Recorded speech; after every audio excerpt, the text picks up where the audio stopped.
भाई मैंने देखी कुछ न्यूज़ एसएससी के बारे में और एग्ज़ाम्स के बारे में। मतलब ऐसी ऐसी खबरें आ रही है, हेडलाइंस आ रही है, मुझे बिलीव नहीं हो रहा कि ऐसा हुआ स्टूडेंट्स के साथ। इसीलिए मैं ये वीडियो देख रहा हूँ आज, नहीं तो मैं मूवीज़ वगैरह की देखता था। लेकिन ये रियल रीज़न क्या है, मतलब कि फैक्ट्स क्या है, वो देखने मुझे बस। क्योंकि मैं बिलीव नहीं कर पा रहा हूँ ऐसा भी हो सकता है इंडिया में। पेपर लीक तो सुना था लेकिन सेम डे कैंसिल, भाई बिलीव नहीं हो रहा सच में। अब मेन रीज़न क्या है शायद इस वीडियो से पता चले, बाकी आप कमेंट्स में बताना। मैं भी एक एसएससी का स्टूडेंट था। चलो देखते हैं गाइस। नमस्कार दोस्तों, देश भर के लाखों स्टूडेंट्स इस वक्त गुस्से में हैं और वजह है एसएससी फेज 13 एग्जाम में हुई भयंकर गड़बड़ियां। एग्जाम से पहले पेपर एग्जाम से आधा घंटे पहले पेपर आ चुका था है कि आपका एग्जाम कैंसिल कर दिया गया है। पेपर ऐसा सेट कर रहा है कि 60 से 70% पेपर रिपीट हो रहा है। कहीं पर बीच एग्जाम में ही ये पॉइंट देखा था मैंने कि रिपीट हुआ है। 24 को जो पेपर था वही 25 को आया है। कैंसिल कराना पड़ा। तो कई केसेस ऐसे देखने को मिले जहां पर स्टूडेंट्स को हजारों किलोमीटर दूर एग्जाम सेंटर दिया गया और जब स्टूडेंट्स और टीचर्स ने इन सब बातों को लेकर प्रोटेस्ट किया तो पुलिस ने उन पर लाठियां चला दी। इंडिया में ही हो सकता है भाई ऐसा कि पुलिस वाला बच्चों को मारे, उनके पेरेंट्स को मारे। मिनिस्ट्रीज और डिपार्टमेंट्स में ग्रुप बी और ग्रुप सी की पोस्ट भरी जाती हैं। इस साल ये एग्जाम 24 जुलाई से लेकर 1 अगस्त के बीच हुआ था। सरकारी नौकरी का सपना देखने वाले लाखों स्टूडेंट्स ने इसका फॉर्म भरा, मेहनत से तैयारी की, लेकिन जैसे ही एग्जाम शुरू हुआ सब गड़बड़ हो गया। आमतौर पर एसएससी एग्जाम के एडमिट कार्ड 4 दिन पहले जारी होते हैं, लेकिन इस बार 2 दिन पहले तक भी एडमिट कार्ड जारी नहीं हुए थे। कई सारे स्टूडेंट्स के एडमिट कार्ड्स एकदम ब्लैंक आए। 24 जुलाई को जब एग्जाम शुरू हुआ तो पहले ऐसा कैसे हो सकता है यार? से ही एग्जाम सेंटर्स पर कई गड़बड़ियों की रिपोर्ट्स आने लगी। कई सेंटर्स ऐसा इसी बार हुआ या पहले भी हो रखा है इस टाइप की प्रॉब्लम्स? क्योंकि एग्ज़ाम तो मैंने भी दिए बहुत से, ऐसी प्रॉब्लम तो कभी आई नहीं है।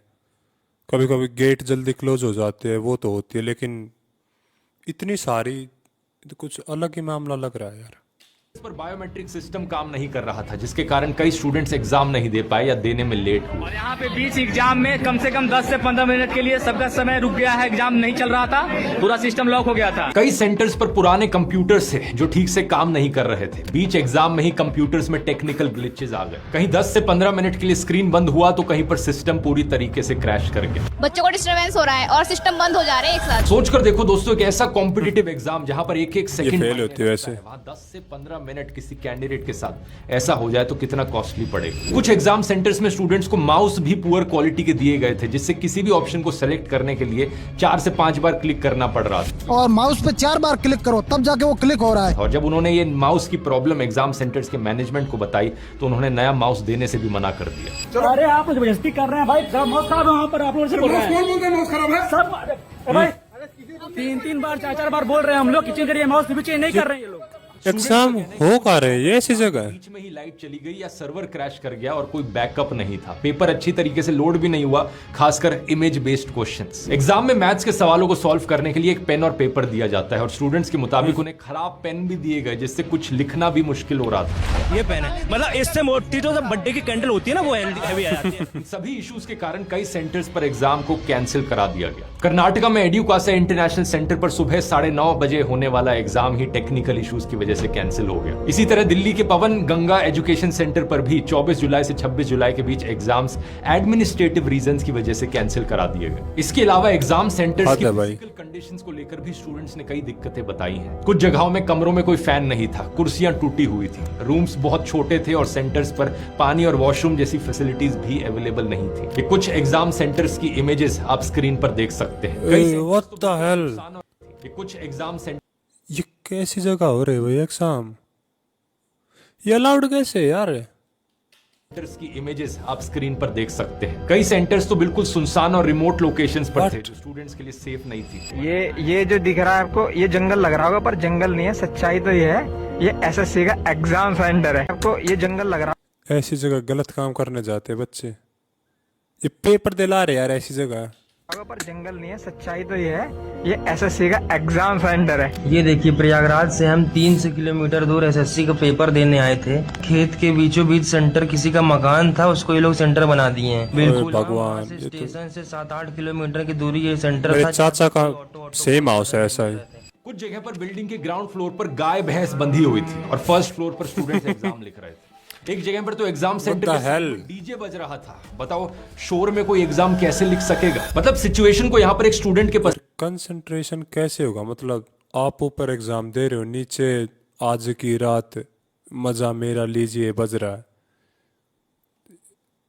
मैं समझ नहीं आ रहा है पॉसिबल कैसे, मतलब अलाउ कैसे करते हैं इस चीज को यार। पर्सपेक्टिव से सोचकर देखो, एक स्टूडेंट जो 10-10 घंटे दिन में पढ़ाई करता है, एक एग्जाम के लिए महीनों तक प्रिपेयर करता है, कई बार एक साल तक प्रिपरेशन चलता है, 5-5 साल तक करते हैं भाई लोग प्रिपेयर। एग्जाम के दिन आपको एग्जाम सेंटर में ये सब झेलना पड़ेगा। आप खुद ही सोचकर देखो आपको अंदर से कैसा फील होगा। आपको लगेगा कि सारी मेहनत पर पानी फिर गया। इसलिए मैं यहां पर एक बड़ा सिंपल सा लेकिन जरूरी एडवाइस देना चाहूंगा। लाइफ में हमेशा एक प्लान बी या प्लान सी जरूर होना चाहिए। किसी एक एग्जाम के भरोसे अपने पूरे फ्यूचर को दांव पर मत लगाओ। आपके पास हमेशा कम से कम एक बैकअप प्लान तो जरूर होना चाहिए। और इसी से ही रिलेटेड के पास नहीं होता करना चाहूंगा, अगर आप में से कोई इंटरेस्टेड है YouTube या कंटेंट क्रिएशन को अपना करियर इंटरेस्ट में YouTube में में भाई, आई हेट YouTube। बनाया है द YouTube ब्लूप्रिंट। इसमें मैंने आपको एडिट करना, film making, camera angles choose में एक करियर बनाने का। अगर आप इंटरेस्टेड हैं जरूर जाकर चेकआउट करिए, इसका लिंक नीचे। को बहुत मतलब खराब बिहेवियर था। उन्हें ये भी नहीं पता था कि एग्जाम स्टार्ट होने के बाद नहीं बातें करें आपस में।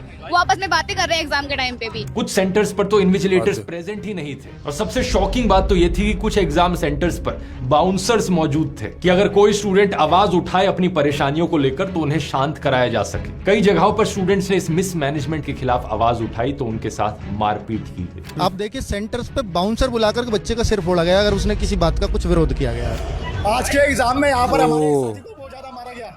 ये देखिए आप। भाई साहब एक आरोप ये भी लगा कि पेपर्स एक जैसे थे, जिससे चीटिंग और पेपर लीक होने की पॉसिबिलिटी बढ़ जाती है। स्टूडेंट्स के मुताबिक सेकंड और थर्ड शिफ्ट के पेपर्स 70 से 80% सेम थे। अब जनरली दोस्तों, जब सेम students कैसे इस टाइप हो के सकते हैं यार exam के लिए पेपर, application वो भी form 2 भरते दिन हैं, के तो गैप भरते में। समय ही फॉर्म में पूछा जाता है स्टूडेंट से कि वो कौन से शहर में एग्जाम सेंटर को प्रेफर करेंगे। स्टूडेंट्स अपनी पसंद से शहरों के नाम फिल कर सकते हैं, first preference, second preference and so on. और एसएससी स्टूडेंट की पसंद के हिसाब को देखकर ही उन 3 सेंटर्स में से ही एक को असाइन करती है। लेकिन इस एग्जाम में ऐसा नहीं हुआ। एक स्टूडेंट ने बताया कि उसने दिल्ली और नोएडा चूज किया था, लेकिन उसका सेंटर हरियाणा में दिया गया। कई स्टूडेंट्स को तो उनके घर से 500,000 किलोमीटर दूर एग्जाम सेंटर्स दिए गए। कानपुर के एक स्टूडेंट को सेंट्रल कर्नाटका में एग्जाम सेंटर दिया गया, लगभग 2000 किलोमीटर दूर। और कुछ स्टूडेंट्स ने जब इतना लंबा डिस्टेंस ट्रैवल किया तो एग्जाम सेंटर पहुंच के उन्हें देखने को मिला नोटिस लगा हुआ है एग्जाम कैंसिल हो गया। लगातार दूसरे हद, दिन हद। एग्जाम कैंसिल कर दिए सेंटर ने सारी की सारी। 31 रीजन भी तो दिया होगा ना कुछ कैंसिल करने का। इन्होंने रीजन क्या दिया है? और इतने दूर सेंटर देने का रीजन क्या दिया है इन्होंने?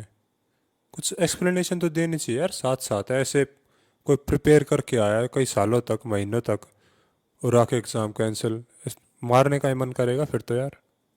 एक स्टूडेंट ने बताया कि वो 400 किलोमीटर दूर ट्रैवल करके एग्जाम देने आया था, लेकिन जब सेंटर पहुंचा तो पता चला कि एग्जाम कैंसिल कर दिया गया। उसे पहले से कोई नोटिस नहीं दिया गया। ये सारी बातें सुनकर जाहिर सी बात है सवाल ये उठता है कि आखिर कौन है इस सब के पीछे जिम्मेदार? स्टूडेंट्स का कहना है एड्यूक्विटी करियर टेक्नोलॉजीज, वो कंपनी जिसे एसएससी से एग्जाम कंडक्ट कराने का कॉन्ट्रैक्ट मिला हुआ है। असल में बात क्या है दोस्तों, एसएससी के पास Contract based है। एग्जाम कराने के लिए खुद का कोई सॉफ्टवेयर नहीं है, इसलिए वो ये एग्जाम दूसरी कंपनीज की मदद से कंडक्ट कराती है। इन कंपनीज को वेंडर कंपनीज कहा जाता है और ये वेंडर कंपनीज सॉफ्टवेयर के अलावा बायोमेट्रिक सिस्टम और सेंटर्स का पूरा लॉजिस्टिक्स भी संभालती हैं। किस स्टूडेंट का एग्जाम सेंटर कहां रहेगा ये सब इस एक कंपनी के द्वारा डिसाइड किया जाता है। कुछ समय पहले तक एसएससी के एग्जाम्स कंडक्ट कराने का contract Tata consultancy services TCS के पास था, लेकिन अप्रैल 2025 में ये कॉन्ट्रैक्ट एक नई कंपनी को दिया जाता है, एड्यूक्विटी करियर टेक्नोलॉजीज। और हैरानी की बात यह है दोस्तों कि साल 2020 में central directorate general of training ने एड्यूक्विटी कंपनी को कोई भी एग्जाम कंडक्ट कराने के लिए इनएलिजिबल डिक्लेयर कर दिया था, लेकिन इसके बावजूद कैसे मिला कॉन्ट्रैक्ट? बार इस कंपनी को नए कॉन्ट्रैक्ट्स मिलते रहे। मार्च 2022 में एड्यूक्विटी को Madhya Pradesh teacher eligibility test conduct कराने का कॉन्ट्रैक्ट मिला था, लेकिन खुद से काम करने की जगह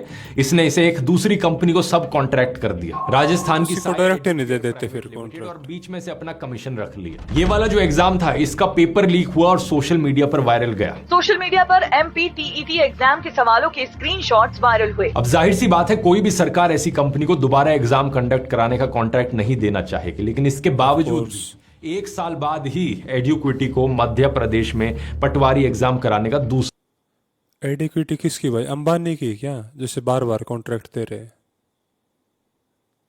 Who the hell is this educator? Contract दे दिया गया। इस एग्जाम में भी चीटिंग से रिलेटेड कंप्लेंट्स आई और चीफ मिनिस्टर शिवराज सिंह चौहान ने भर्ती रोककर एक इंक्वायरी बिठाई। लेकिन 6 महीने बाद दिसंबर 2023 में इस कंपनी को एक और कॉन्ट्रैक्ट मिल जाता है एग्जाम कंडक्ट कराने का, वो भी मध्य प्रदेश में, इस बार Madhya Pradesh employ selection board से। उसी साल मार्च में महाराष्ट्र की कॉमन एंट्रेंस टेस्ट सेल ने एडुक्विटी को एक MBA एग्जाम कराने का कॉन्ट्रैक्ट दिया था। इस एग्जाम में भी कई सारी इरेगुलरिटीज सामने आई। स्टूडेंट्स ने पेपर लीक और चीटिंग का आरोप लगाया। जहां जहां इस कंपनी ने एग्जाम्स कंडक्ट करवाए वहां वहां चीटिंग और पेपर लीक के आरोप लगे। लेकिन इस सब के बावजूद भी SSC ने TCS को रिप्लेस करके ये SSC के एग्जाम्स कराने का कॉन्ट्रैक्ट भी एडुक्विटी को दे दिया। SSC ने अपनी तरफ से जस्टिफिकेशन दिया है कि इस कंपनी ने लोएस्ट अमाउंट में बोली लगाई थी, इसलिए हमने इन्हें कॉन्ट्रैक्ट दे दिया। लेकिन सवाल ये कि ये कोई अच्छा रीजन है के लिए क्या आप करोड़ों स्टूडेंट्स के फ्यूचर को खतरे में डाल दोगे? और ऐसे एग्जाम्स कंडक्ट कराने का फायदा ही क्या है जहां पर पेपर लीक्स और चीटिंग हो रही हो? सबसे बड़ा सवाल तो यहाँ भाई इंडिया में यही होता है। कंट्रोवर्सीज के बाद भी बार बार इस एक कंपनी को ही सरकार क्यों कॉन्ट्रैक्ट दिए जा रही है? क्या यहाँ पर कोई पॉलिटिकल लिंक है? क्या यहाँ पर भी चंदे धंधे का मॉडल देखने को मिल रहा है? कारण जो भी हो, रिजल्ट तो यही निकला है कि करोड़ों स्टूडेंट्स का फ्यूचर अब दांव पर लगा दिया है। जब एडुक्विटी को SSC का कॉन्ट्रैक्ट मिला था, रेडिट जैसे सोशल मीडिया प्लेटफॉर्म्स पर लोगों ने पहले से ही वार्निंग दी थी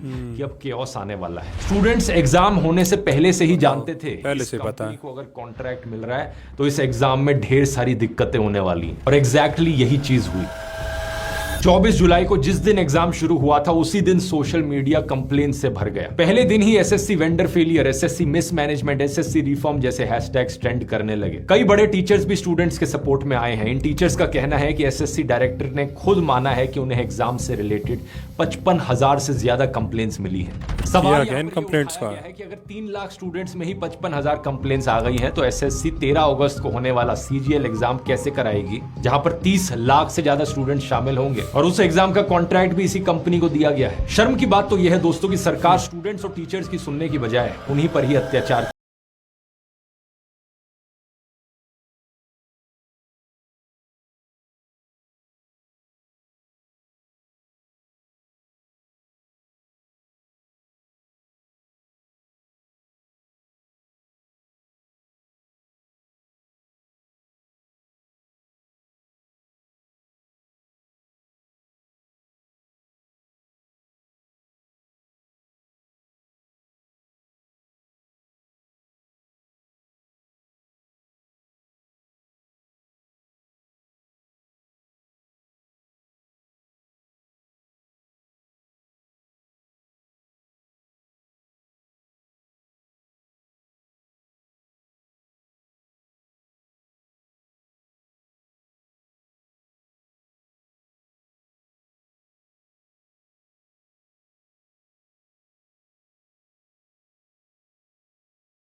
कुछ मिले हुए भाई, ये भी मिले हुए पुलिस वाले भी। उनका मानना है कि हम लोग इस लायक नहीं हैं कि हम लोग बच्चों की आवाज उठा सकें। 31 जुलाई की देर रात को शर्म आनी चाहिए छोड़ दिया जाता है और रिलीज होने के बाद टीचर्स ने कहा कि वो सालों से स्टूडेंट्स को पढ़ा रहे हैं, लेकिन आज पहली बार उन्हें एक क्रिमिनल की तरह ट्रीट किया गया। इस पूरे मामले में सरकार बिल्कुल चुप रही है। Leader of opposition Rahul Gandhi ने ट्विटर पर पोस्ट करके इसे मोदी सरकार का फेलियर बताया है। लेकिन बात यह है दोस्तों कि ये प्रोटेस्ट सिर्फ एक एग्जाम के बारे में नहीं है। पिछले कुछ सालों में कितने प्रोटेस्ट हुए हैं एग्जाम इरेगुलरिटीज को लेकर, आप भी शॉक रह जाएंगे जानकर। फिर भी कॉन्ट्रैक्ट इसको मिल रहा है।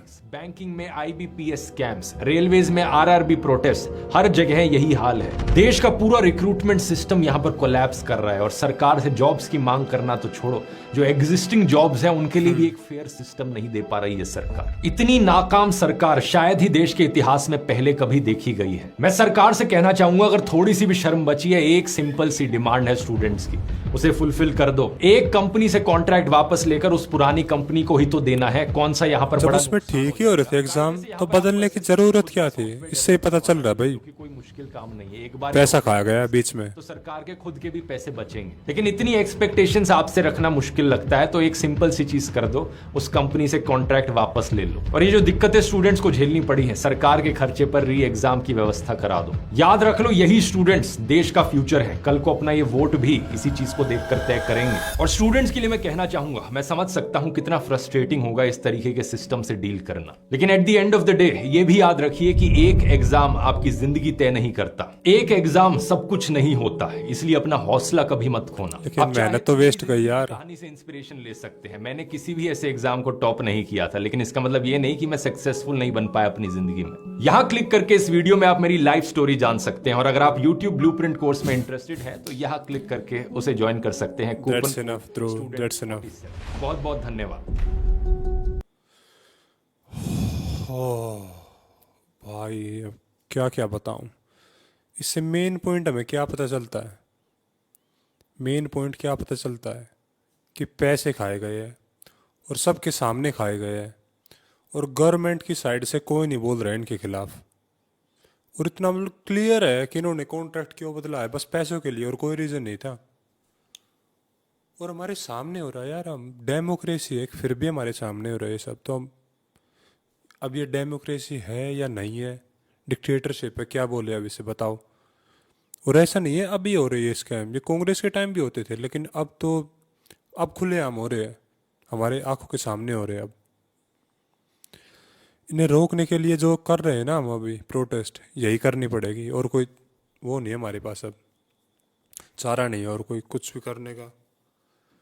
प्रोटेस्ट करो, आवाज़ उठाओ। अब दिल्ली में बीजेपी आ गई, अब एक गवर्नमेंट चेंज करनी पड़ेगी नेक्स्ट ईयर, नहीं तो ये आंखों के सामने हो रहा है ना। फिर आप हमको बताएंगे पहले कि ये तुम्हारे जेब से ये चोरी करेंगे, फिर चोरी भी करेंगे हमारे सामने। हिम्मत बढ़ती जाएगी इनकी, क्योंकि इनको पता है धर्म के नाम पे, इनके नाम पे वोट लेनी है, और फिर कुछ भी करो, अपनी मर्जी का करो, कितना ही खाओ, कितना ही लूटो। हद मैन हद। एक बच्चा प्रिपेयर करता है, बताओ, वहाँ पे पहुँच के पता चलता है कैंसिल हो गया। स्टेशन पे पहुँचने के बाद पता चलता है कैसे कैंसिल हो गया पेपर। तो क्या ही बोलूँ भाई। इसकी वीडियो बहुत अच्छी थी भाई, लाइक कर देना इसकी वीडियो को। अगर ये पसंद आए तो ये भी लाइक कर देना। बाकी आप लोग बताओ कमेंट्स में आपको क्या लगता है कैसे ये सोल्व होगा मामला। Bye bye.